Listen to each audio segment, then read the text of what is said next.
हमारा आज का टॉपिक है फाइल हैंडलिंग। विजुअल बेसिक में हम फाइल हैंडलिंग पढ़ेंगे। आज का जो हमारा टॉपिक है, तो यहाँ पर आप सिलेबस में देख रहे हैं कि दो प्रकार की फाइल्स को हमें देखना है, सीक्वेंशियल और रैंडम फाइल्स के बारे में जानना है अभी क्लास में।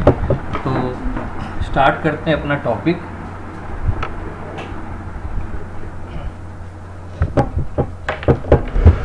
चलिए स्टार्ट किया जाता है। सबसे पहले हम ये देखते हैं कि अभी तक हमने जो भी प्रोग्राम बनाया था वो सब प्राइमरी मेमोरी में रन हो रहा था और उसका आउटपुट एक बार डिस्प्ले होता था, तो दोबारा वो डिस्प्ले करने के लिए हमें फिर से प्रोग्राम्स बनाने पड़ते थे। तो हमारा जो प्रोग्राम है वो या तो प्राइमरी मेमोरी में स्टोर हो सकता है या सेकेंडरी मेमोरी में स्टोर हो सकता है। प्राइमरी मेमोरी में स्टोर होगा तो टेम्पररी होगा, थोड़ी देर के लिए होगा। अगर 2 दिन के बाद फिर से उसे चाहिए तो हमें फिर से उसे स्टोर कराना पड़ेगा या लोड कराना पड़ेगा कहीं पर से। लेकिन अगर सेकेंडरी मेमोरी में हम अपना आउटपुट या प्रोग्राम को स्टोर कर देते हैं तो वो परमानेंट स्टोर हो जाता है जब तक उसे डिलीट ना किया जाए, यानी लाइट बंद होने पर भी हम उसको यूज़ कर सकते हैं। तो हम यहाँ पर सबसे पहले एक प्रोग्राम आपके सामने देखेंगे और उसको फाइल के साथ यूज़ करेंगे। फाइल्स क्या होती है वो हम बाद में देखते हैं। पहले हम यहाँ पर एक विजुअल बेसिक ओपन किया है हमने और यहाँ पर हम एक प्रोग्राम देख लेते हैं।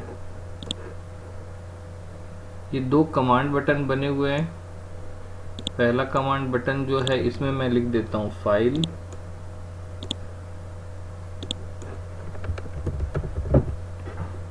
और इसको भी हटा देते हैं और यहाँ पर हम लिख देते हैं स्क्रीन।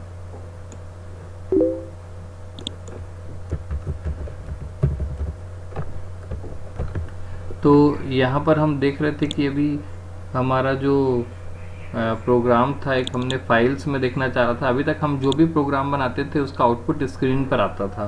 अब हम चाहते हैं आउटपुट हमारा फाइल पर आए, ताकि जब हम कल आए तो दोबारा हमें प्रोग्राम को रन करने की ज़रूरत ना पड़े और बिना प्रोग्राम के रन किए ही हम आउटपुट देख सकते हैं। तो स्क्रीन वाले प्रोग्राम में हमने ये प्रोग्राम बनाया था जिसमें हमको ऐसा आउटपुट चाहिए था। मान लीजिए ये लाना है आउटपुट, एक पिरामिड का पैटर्न बनाना था। तो हमने यहाँ पर 1 to 5 लिखा। रो की संख्या क्या होगी 5 और कॉलम की संख्या रो के बराबर होगी। प्रिंट किया और यहाँ पर हमने लिखा प्रिंट, क्योंकि ये लाइन चेंज नहीं करता है इसलिए यहाँ पर लाइन चेंज करता है इसलिए डायरेक्ट /n नहीं लिखते हैं। अब हम यहाँ पे इसको रन करते हैं और स्क्रीन वाले बटन पे क्लिक करेंगे। यहाँ पर आपके पास आउटपुट आ गया, ठीक है। लेकिन ये आउटपुट दिख रहा है। अब मैं इस प्रोग्राम को अगर बंद कर देता हूँ तो ये आउटपुट मुझे दोबारा देखने के लिए दोबारा प्रोग्राम रन करना होगा, फिर से इस बटन पे क्लिक करना होगा, तब मुझे आउटपुट दिखाई देगा। लेकिन फाइल वाले चीज़ में ऐसा नहीं है। फाइल वाले में सिस्टम में क्या होता है कि ये सेम कोड को फाइल वाले में मैंने यहाँ पे कोड करके रखा है। यहाँ पर देखिए मैंने ये कोड किया हुआ है। सबसे पहले एक फाइल को ओपन किया मैंने। फाइल को ओपन करना हमने लास्ट क्लास में देखा था कि फाइल कैसे ओपन करते हैं, और फाइल हैंडलिंग का जो इंट्रोडक्शन था उसके बारे में भी मैंने बताया था। तो फाइल को ओपन या क्रिएट करने के लिए ओपन कमांड होता है। फाइल कहाँ पे क्रिएट होगी, डी ड्राइव में। फाइल का नाम होगा zzz.txt। और फॉर आउटपुट लिखने पर क्या होता है, फाइल क्रिएट भी होती है और ओपन होती है। फाइल का नंबर है नंबर 1। अगर आपको एक साथ 10 फाइल ओपन करनी है तो सब में सेम हो सकता है, बस फाइल का नाम और नंबर जो है वो अलग अलग होना चाहिए।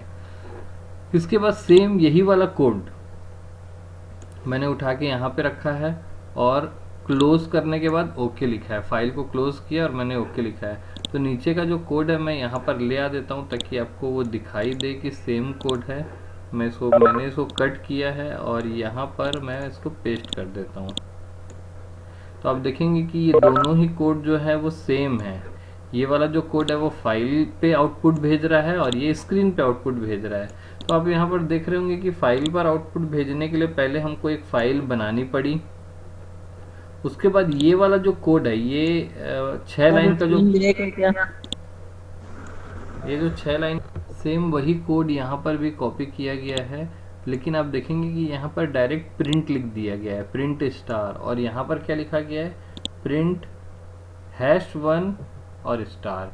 यानी कि प्रिंट कमांड जो स्टार को #1 मतलब इस फाइल पर भेज रहा है, न कि स्क्रीन पर भेज रहा है। तो हम देखते हैं, सबसे पहले यहाँ पर डी ड्राइव ओपन कर लेंगे। यहाँ पर ZZ नाम की कोई भी फाइल आपको दिखाई नहीं दे रही है, एक फाइल बनी हुई है, इसको मैं डिलीट कर दे रहा हूँ। आपको इस हिस्से पे नज़र रखना है, यहाँ पर एक फाइल क्रिएट होगी। क्लियर है?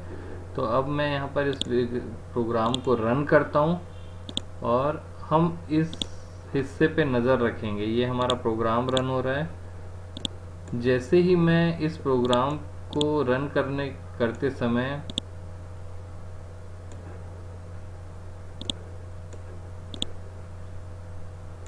सबसे पहले मैं स्क्रीन वाले बटन पे क्लिक करता हूँ, तो यहाँ पर एक पैटर्न बन गया है आपके पास। आप देख सकते हैं यहाँ पर एक पैटर्न है जिसमें आपको स्टार पैटर्न दिखाई दे रहा है। इसका जो आउटपुट है वो दोबारा आपको नहीं दिखाई देगा अगर प्रोग्राम बंद हो जाएगा। दोबारा आउटपुट अगर आपको देखना है तो फिर से प्रोग्राम को रन कराना पड़ेगा। क्लियर है? लेकिन फाइल वाले पर जैसे ही मैं क्लिक करूँगा तो यहाँ पर एक फाइल बनेगी जिसका नाम क्या होगा, ZZZ.txt, और उसमें वही पैटर्न, ये जो आउटपुट है वो उसमें स्टोर हो जाएगा। ये देखिए, आपको यहाँ पर एक फाइल बनी हुई दिख रही होगी ZZZ.txt। ये फाइल जो है वो इस बटन पर क्लिक करने से बनी है, और जब मैं इसको ओपन करूँगा तो इसके अंदर मुझे ये पैटर्न दिखाई दे रहा है। क्लियर है? तो जो आउटपुट ये वाले बटन ने आउटपुट स्क्रीन पर भेज दिया, और ये वाले बटन ने आउटपुट कहाँ पर भेज दिया, फाइल में। फाइल में आउटपुट भेजने के लिए फाइल हैंडलिंग का यूज़ किया गया है।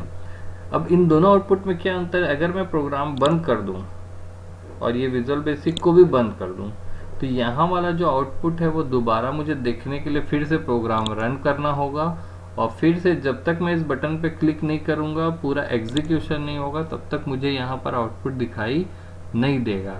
लेकिन दूसरा जो आउटपुट था ये वाला, इसके लिए मुझे दोबारा प्रोग्राम को रन करने की ज़रूरत नहीं है। मैं लैपटॉप बंद करके भी चला जाऊँगा और कल परसों आऊँगा यहाँ पर, तो भी मुझे ये आउटपुट दिखाई देगा।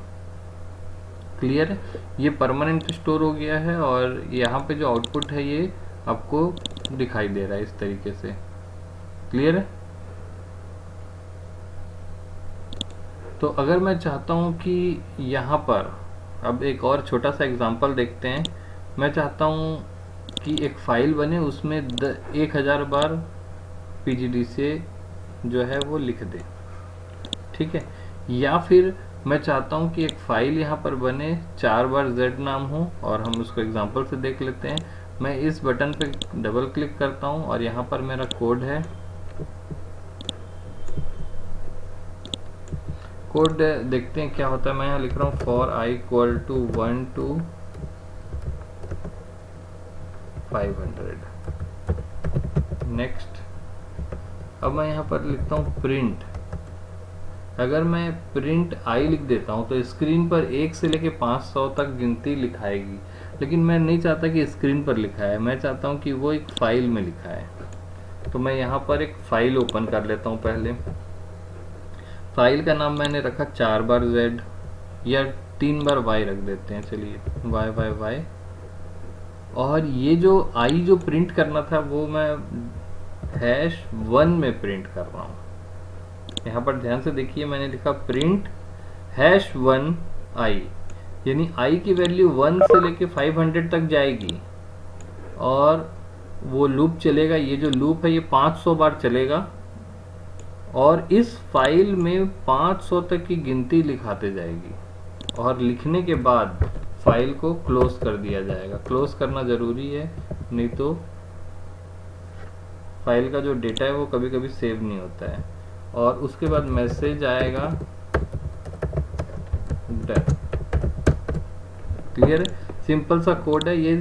6 लाइन का कोड लिख करके मैं 500, 5000, 50,000, 5 लाख, 50 लाख, 5 करोड़, 50 करोड़, इतने सारे नंबर्स लिख सकता हूँ अगर मैं सिर्फ ये 6 लाइन का कोड लिखूँ।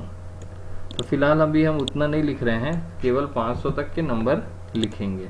तो इसको रन करते हैं और अपने ये आईडी को मिनिमाइज कर लेते हैं। आपको याद होना है कि यहाँ पर YYY नाम की फाइल बनेगी।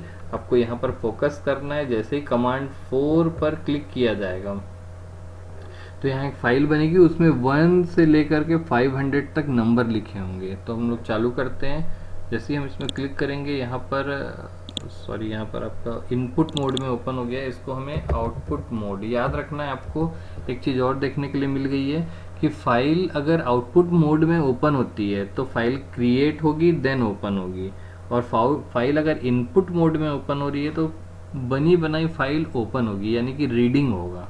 यहाँ पर हम राइटिंग कर रहे हैं तो हम अपना स्टेटमेंट यहाँ पे सुधार दिए हैं, दोबारा रन कराते हैं। और आप जैसे ही यहाँ पर क्लिक करेंगे कमांड 4 पे तो यहाँ पर आप देखेंगे कि YYY नाम की एक फ़ाइल बन गई है आपके सामने।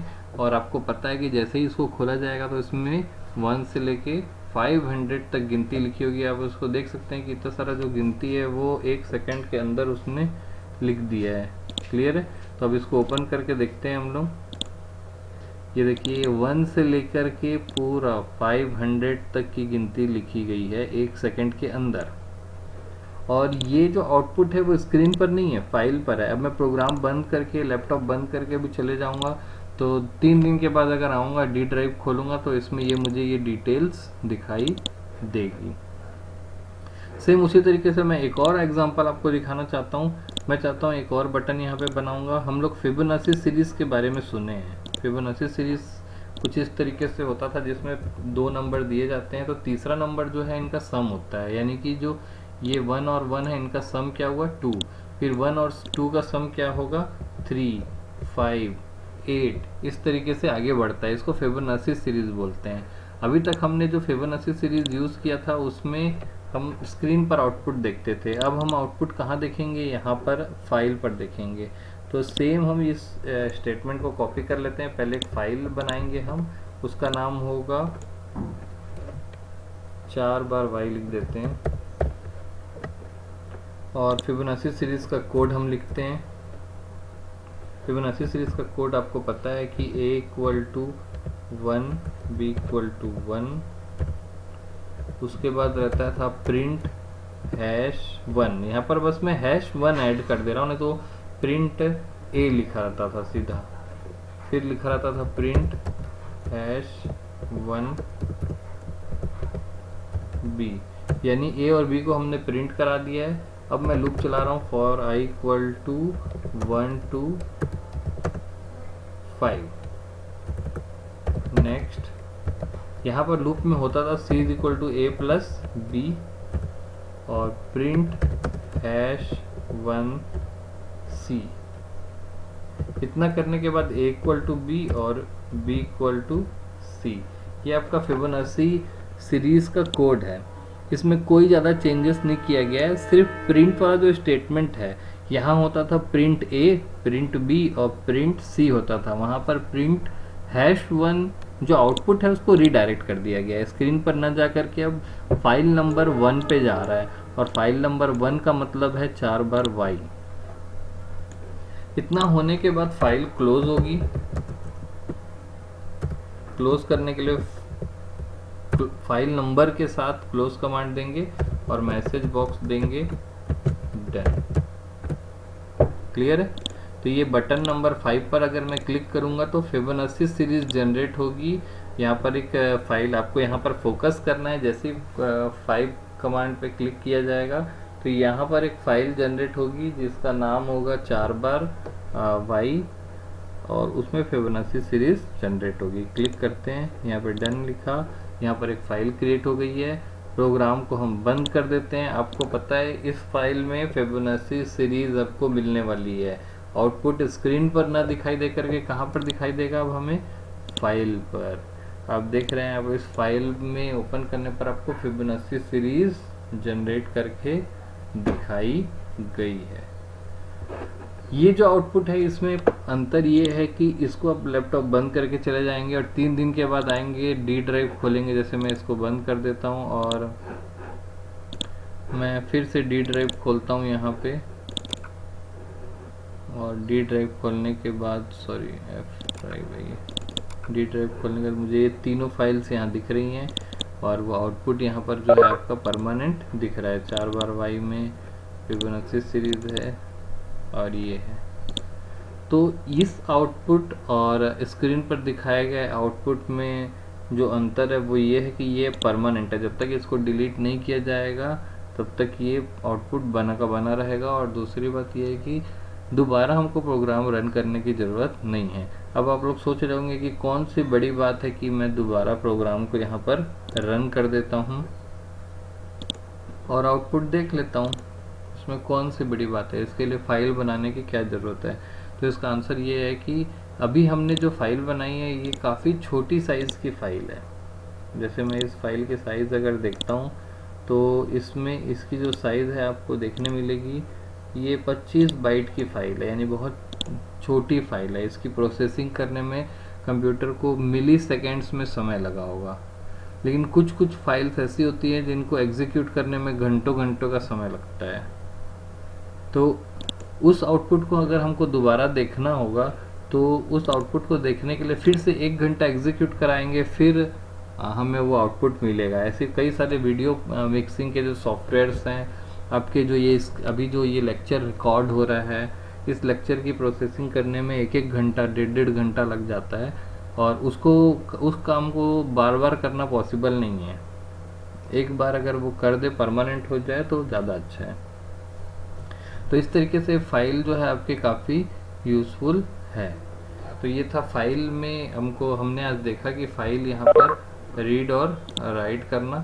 अब एक छोटा सा और एग्जांपल देख लेते हैं जिसमें आपको और अच्छे से क्लियर हो जाएगा। मैं यहाँ एक बटन बनाता हूँ और यहाँ पर एक टेक्स्ट बॉक्स बना देता हूँ। मैं चाहता हूँ यहाँ पर किसी स्टूडेंट का नाम लिखूँ और बटन पे क्लिक करूँ, वो जा कर के उस फाइल में ऐड हो जाए। क्लियर है? तो देखते हैं कि कैसे होगा ये। सबसे पहले टेक्स्ट को हम ब्लैंक कर देते हैं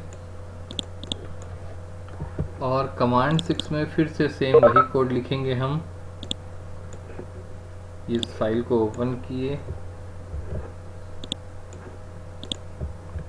अब जो फाइल ओपन होगी इसका नाम होगा 4 बार Z। क्लियर है? और फाइल में मैं जो है प्रिंट #1 करके क्या लिखूंगा, text1 डॉट टेक्स्ट, यानी कि text1 में जो टेक्स्ट लिखा जाएगा वो text1 में मैं जिसका भी नाम लिखूंगा वो फाइल नंबर 1 मतलब ये वाली फाइल में जाएगा और प्रिंट हो जाएगा उस फाइल में। और उसके बाद मैं लिख रहा हूँ क्लोज #1। उसके बाद कुछ मैसेज दे देते हैं ताकि हमको पता चले कि काम हो गया, नहीं तो एग्जीक्यूशन हो गया पता ही नहीं चलेगा। रन कराते हैं। हमको पता है कि डी ड्राइव ओपन करना है, हमने डी ड्राइव ओपन किया और प्रोग्राम हमारा रन हो रहा है। हमको पता है कि जैसे ही हम इस पर क्लिक करेंगे, यहाँ पे क्लिक करेंगे तो यहाँ एक फाइल क्रिएट होगी और यहाँ पर हम एक नाम लिख देते हैं। इस नाम को लिखेंगे हम PGDCA। जैसे ही मैं क्लिक करता हूँ यहाँ पर देखिए ओके मैसेज आया और 4 बार Z नाम की फाइल बनी है और इसको मैं बंद कर देता हूँ। प्रोग्राम ने अपना काम कर दिया है। स्क्रीन पर लिखा है PGDCA, वो यहाँ पर लिखा गया है। सेम वैसे ही अब मैं प्रोग्राम को बंद नहीं करूँगा, प्रोग्राम को रन करके रखूँगा और आपको इसके साथ होने वाले चेंजेस को दिखाऊंगा कि किस तरीके से ये चेंजेस करेगा ये। अब मैं यहाँ पर लिखता हूँ DCA, मैंने इस पर रन किया, फाइल ओवर राइट हो गई। यहाँ पर जो ये फाइल थी इसमें लिखा होगा DCA। इस फाइल को फिर से बंद करते हैं, इस प्रोग्राम को रन कराते हैं, लिखते हैं अमित। जैसे मैंने ओके किया, अब इसको ओपन करके देखते हैं, यहाँ लिखा हो मिलेगा आपको अमित। अब इसके साथ आप कई सारे ऑपरेशंस कर सकते हैं। जैसे मैं चाहता हूँ कि लगे हाथ में आप ये भी देख सकते हैं, मैं चाहता हूँ कि मैं यहाँ पर अमित लिखूँ और वो कैपिटल होके चला जाए, तो यहाँ पर आप लिख सकते हैं text1 के बदले पहले लिखेंगे U केस। तो अगर स्मॉल लेटर में भी अगर लिखा जाएगा अमित तो वो कैपिटल होके फाइल में जाके स्टोर होगा। कैसे होगा देखते हैं। मैं यहाँ पर स्मॉल लेटर में लिखता हूँ साइंस कॉलेज और जैसे मैं इसमें रन करूँगा ओके हुआ, यहाँ पर आया होगा डेटा, लेकिन वो कैपिटल लेटर में आ रहा है क्योंकि यहाँ पर जो डेटा लिखा हुआ था उसको मैंने यू केस किया और फिर भेजा। यहाँ पर भेजने से पहले यू केस कर दिया। तो वो स्मॉल में लिखे या कैपिटल में लिखे, वो हमेशा कैपिटल लेटर में ही आएगा। ये देखिए, तो इस तरीके से हम और भी फंक्शंस यहाँ पर यूज़ कर सकते हैं। मैं चाहता हूँ कि मैं यहाँ पर जो भी चीज़ लिखूँ उसका लेफ्ट का 3 अक्षर ही दिखाई दे बस। मैं जैसे यहाँ पे साईं महाविद्यालय लिख रहा हूँ तो साईं बस लिखा हुआ दिखाई दे। तो आपको याद है कि हम लोग लाइब्रेरी फंक्शंस यूज़ किए थे जिसमें हमने लेफ़्ट फंक्शन यूज़ किया था। तो मैं यहाँ लिख दूंगा लेफ़्ट और कॉमा में लिख दूंगा 3।